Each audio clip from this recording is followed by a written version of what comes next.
Well, like you said, 2024 has been a wild journey, and it most certainly has been for the Notre Dame Fighting Irish because, like week one, top-notch victory over Texas A&M. Then week two, world's falling apart. On September 7th, 2024, Northern Illinois upsets the Notre Dame Fighting Irish. What was going through the mindset of Notre Dame at that time? Yeah, I mean, for anybody that wanted a microcosm of what it was like being a Notre Dame fan your entire life, you just kind of had to be a fan from August 31st to September 7th, if I'm being honest with you. Man, I mean, you go from the highest of highs to the lowest of lows in a calendar week. And it was crazy, man. I mean, you're right. You go down and you beat Texas A&M at College Station, a place where historically, at least during my lifetime, that's not where Notre Dame typically wins, right? You think of the 2017 Miami game. They go down to South Beach and they get blown out. In 2019, they played Michigan in the Big House, get rolled. And so there's a lot of the narrative coming into this season. And they were able to win 23-13 in week one. And then week two, I think a lot of the fan base, myself included, kind of took on the persona of the team of you look who's on the schedule, you see Northern Illinois, you don't put as much thought into it. It's, hey, listen, our guys just beat an SEC team down in Texas. I mean, yeah, Northern Illinois. And we all found out very quickly that, and this is kind of a testament to the rest of how college football went this season, but anybody can beat anybody on any given weekend. And Notre Dame found that out first. And it was tough, man. I mean, like I said, I started working at Irish Breakdown a couple of weeks before the season started.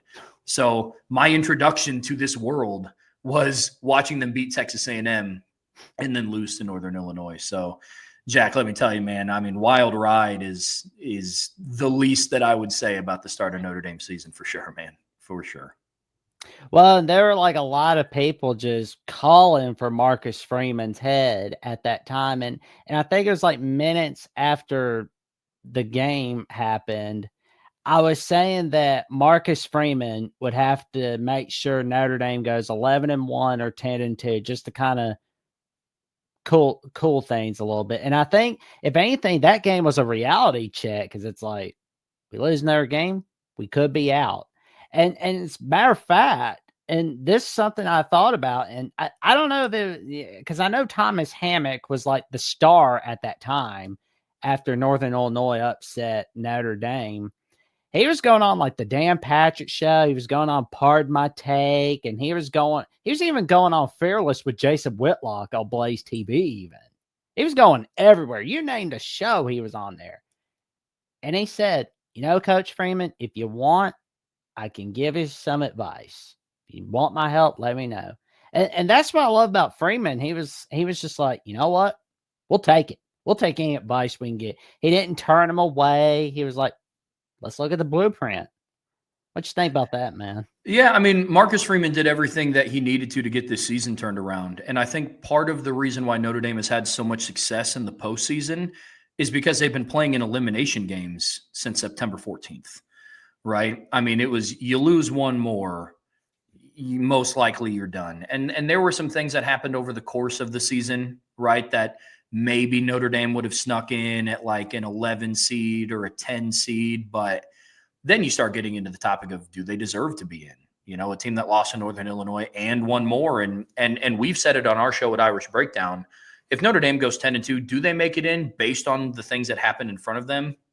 Probably. Did they deserve it? Probably not, because you can't confidently look at this team and say, yes, this is a championship caliber football team right now. But what Marcus Freeman was able to do is he rattled off 10 straight to finish the rest of the season. And right now they're riding a 13-game win streak. So, I think there's a lot of truth to the Northern Illinois loss almost being what the team needed to almost recenter their focus, right? And I know we're getting ready to talk about Notre Dame and Ohio State, but the same could be said for both teams. Both had a really bad loss, and they had one bad day. But the thing that I love about the 12-team playoff, right, is in years past, Notre Dame and Ohio State might not have made the top four, right, to be able to compete and show what they were able to do. And this season, what Marcus Freeman was able to do and what he got out of the team once you factor in all the injuries, because that's one thing that people don't really know how much the injury bug hit this football team. all the things that he was able to do and overcome to get them to this point is spectacular. It's the best coaching job that I've seen in my lifetime, watching the team and now obviously covering it. I mean, because like week 3, we talk a little bit about like Notre Dame Purdue as it was on CBS. They smacked Purdue off the face of the earth. I mean, I know it was like a Ryan Walters Purdue team, but still, though, to be able to have that reality check in front of you, and then you're smacking your opponent off the face of the earth, 66-7. That's amazing in of itself. I mean, the immediate turnaround was something that I think that they needed because like they even talked about it on their documentary, the Here Come the Irish series that's on Peacock. And it was that culture shock, right? They woke up the next morning and they wish that the game never happened, but the reality is that it did. And you had a short week to respond, right? There was no, well, maybe we get into the bye and lick our wounds a little bit and see what we can turn around. It was, hey, this sucks.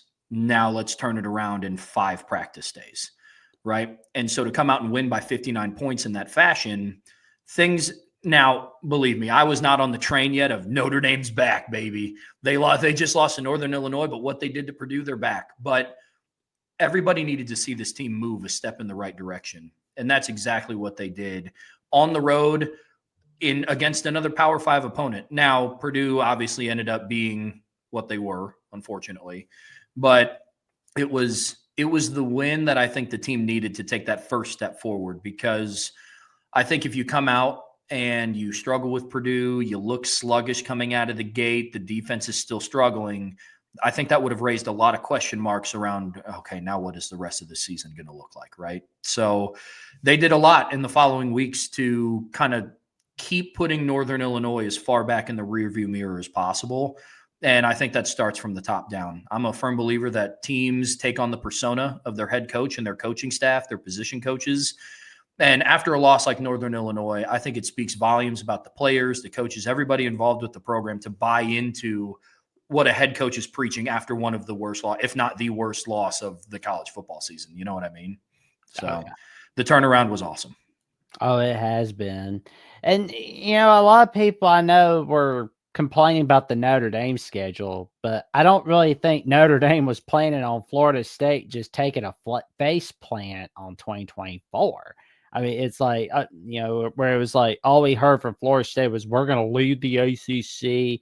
And then it was, oh, we're bragging about win against Cali. Whatever. It's like Notre Dame did not plan on Florida State being so terrible.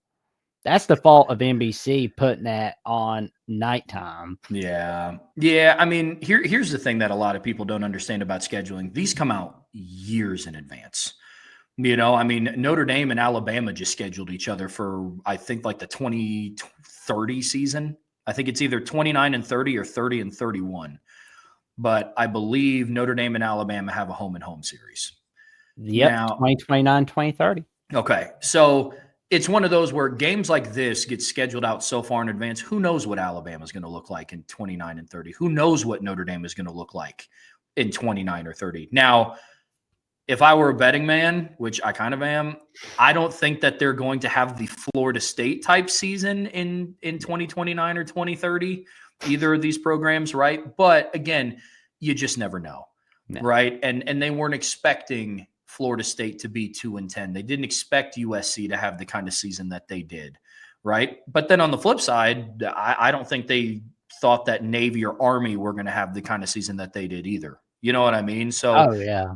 Expect that you have to tailor it, right? Because Army isn't playing in the Big Ten, Navy isn't playing in the SEC, but they're playing relative to their competition, right?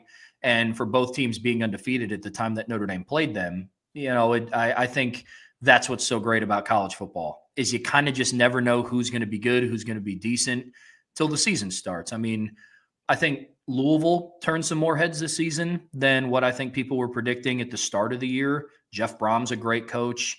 They picked up Ja'Cory Brooks from Alabama out of the transfer portal. He was a good receiver for him this year. So, some of the games turned out how we thought. I mean, I don't really know if anybody thought that teams like Stanford were going to be world beaters this year. They were kind of on par with what everybody believed. Then there were teams that fell off the face of the earth. I still, to this day, I think what happened at Florida State needs studied But I mean, nobody was expecting a season after they go 13-1 to be where they were at, right? So, and Notre Dame went in and handled business, and they won 52-3. So they did to Florida State what you should do to a team that is playing like that. So, it's you kind of give and take it a little bit. Well, and I know that Notre Dame didn't expect USC to have the disappointing season that they had. I mean, they weren't counting on USC to lose to Minnesota, lose to Maryland, lose a tight one to Penn State. I mean, good grief. That's just been a terrible USC team this year. USC was a tough one to cover. And obviously, rivalry games always add a little bit of an extra implication. I know whenever Alabama and Auburn play in the Iron Bowl, it's one of those where it doesn't really matter what the record is of either team. Like you're going to get both of their bests. And that's how it was with USC. But USC was a weird team, man, because they had a lead in every single loss in the fourth quarter. And so it's not like the teams that they were losing to were just blowing them out. They showed that they could beat an LSU on a neutral field, albeit it was week 1.